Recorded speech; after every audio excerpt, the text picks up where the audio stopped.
Haji dengan NIM 2022 1011 0311 498 dari Fakultas Hukum Universitas Muhammadiyah Malang.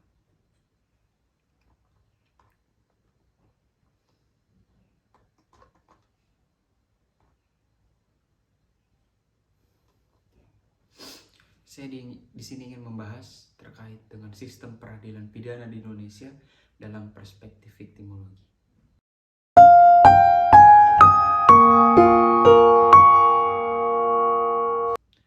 Pernahkah kita bertanya dalam setiap proses hukum pidana yang kita saksikan, siapa sebenarnya yang paling menderita? Apakah pelaku yang dipenjara atau korban yang kehilangan, terluka, bahkan trauma seumur hidup?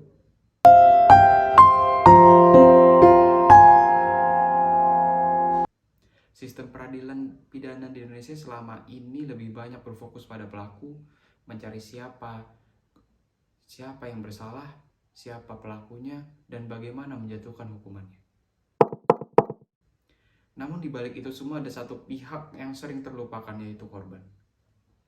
Inilah mengapa viktimologi, ilmu yang mempelajari korban kejahatan, menjadi kunci penting dalam memahami keadilan yang sesungguhnya. Sebelum kita membahas dari sisi korban, mari kita pahami dulu apa itu sistem peradilan pidana. Sistem peradilan pidana di Indonesia, sistem ini terdiri dari 5 subsistem utama. Yang pertama ada polisi, lalu ada kejaksaan, pengadilan, lembaga permasyarakatan, dan juga advokat. Pertama, polisi. Polisi itu apa sih? Polisi itu sebagai pintu masuk yang pertama yang menerima laporan dan melakukan penyelidikan. Yang kedua, kejaksaan. Kejaksaan sebagai penuntut umum yang membawa perkara ke pengadilan. Yang ketiga, pengadilan. Sebagai lembaga yang menentukan apakah terdakwa bersalah atau tidak. Yang keempat, lembaga permasyarakatan, yaitu tempat pelaksanaan pidana atau pembinaan bagi terpidana. Yang kelima ada advokat. Advokat ini yang memberikan bantuan hukum kepada tersangka maupun korban. Dari 5 subsistem utama yang sudah saya sebutkan, tujuan utamanya adalah menegakkan hukum dan keadilan, menjaga ketertiban, serta melindungi masyarakat dari kejahatan. Namun, pertanyaan besarnya, apakah sistem ini benar-benar melindungi korban? Dalam kajian viktimologi, korban tidak hanya dipandang sebagai pihak pasif yang menderita akibat kejahatan. Viktimologi justru menyoroti hak, peran, dan kebutuhan korban dalam proses hukum. Menurut Benjamin Mendelssohn, pelopor ilmu viktimologi, korban perlu mendapatkan perlindungan, kompensasi, dan pemulihan psikologis. Artinya, keadilan pidana tidak boleh berhenti pada menghukum pelaku, tetapi juga harus memulihkan korban.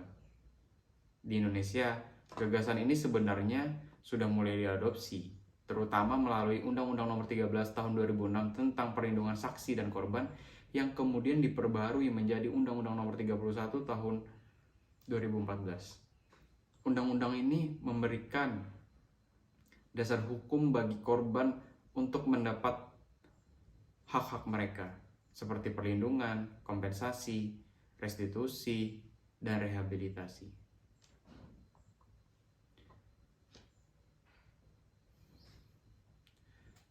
Meski secara hukum hak korban diakui, realitas seringkali berbeda.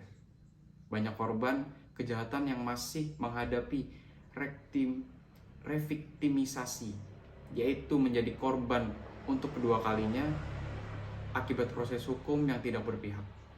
Misal, korban kekerasan seksual yang harus menceritakan ulang kejadian traumatis di hadapan publik. Korban pencurian yang tidak mendapat ganti rugi meski pelaku sudah dipenjara. Korban penganiayaan yang tidak mendapat perlindungan dari ancaman pelaku. Sistem peradilan seringkali lebih fokus membuktikan kesalahan pelaku daripada memulihkan korban. Hal ini menunjukkan bahwa pendekatan retributif, yakni keadilan yang menitik beratkan pembalasan masih mendominasi hukum kita. Padahal pendekatan yang lebih manusiawi, yaitu restoratif justice, telah lama diperkenalkan sebagai alternatif. Restoratif justice atau keadilan restoratif adalah pendekatan yang berusaha memulihkan antara hubungan pelaku, korban, dan masyarakat. Di sini, fokusnya bukan hanya menghukum pelaku, tetapi juga bagaimana korban bisa mendapatkan pemulihan dan pengakuan atas penderitaannya. Pelaku bertanggung jawab secara moral dan juga sosial. Dan masyarakat berperan dalam mendukung proses perdamaian. Di Indonesia konsep ini mulai diterapkan dalam berbagai kebijakan hukum. Yang pertama ada Peraturan Kapolri Nomor 8 Tahun 2021 tentang penanganan tindak pidana berdasarkan keadilan restoratif. Peraturan Kejaksaan Nomor 15 Tahun 2020 dan penerapan diversi dalam sistem peradilan pidana anak Undang-Undang Nomor 11 Tahun 2012. Melalui mekanisme ini, korban tidak hanya menjadi saksi pasif, tetapi juga subjek aktif dalam penyelesaian perkara. Namun, tentu tidak mudah mengubah paradigma sistem peradilan pidana yang sudah puluhan tahun berorientasi pada pelaku. Ada beberapa tantangan besar yang perlu kita hadapi. Yang pertama, kurangnya pemahaman aparat hukum tentang viktimologi dan hak korban. Yang kedua, ada minimnya fasilitas pendampingan psikologis dan hukum bagi korban. Yang ketiga, keterbatasan dana kompensasi dari negara untuk korban kejahatan berat. Yang keempat, budaya hukum masyarakat yang sering menyalahkan korban, terutama dalam kasus kekerasan seksual. Tantangan-tantangan ini menunjukkan bahwa perlindungan terhadap korban masih belum sepenuhnya menjadi prioritas sistem hukum. Pada akhirnya, sistem peradilan pidana yang ideal adalah sistem yang tidak hanya menghukum pelaku, tetapi juga memulihkan korban. Pada perspektif viktimologi, keadilan sejati berarti korban diakui penderitaannya, diberi perlindungan, dukungan, dan ganti rugi, dan dilibatkan secara aktif dalam proses hukum sebagaimana tertulis dalam pasal 28G Undang-Undang 1945. Setiap orang berhak atas perlindungan diri, martabat, dan keamanan. Artinya, korban pun memiliki hak yang sama untuk memperoleh rasa aman dan keadilan. Kita semua, aparat hukum, masyarakat, dan akademisi memiliki tanggung jawab yang sama untuk memastikan bahwa suara korban tidak lagi tenggelam dalam sunyi proses hukum. Karena keadilan sejati bukan hanya tentang menghukum yang bersalah, tetapi juga menyembuhkan yang terluka. Bahwa sistem peradilan pidana di Indonesia pada dasarnya telah memiliki kerangka hukum yang cukup untuk melindungi korban, seperti melalui Undang-Undang Perlindungan Saksi dan Korban, program keadilan restoratif atau restoratif justice, hingga LPSK sebagai lembaga pelaksana. Namun, dalam praktiknya, pendekatan yang digunakan masih dominan retributif, berfokus pada perilaku pelaku,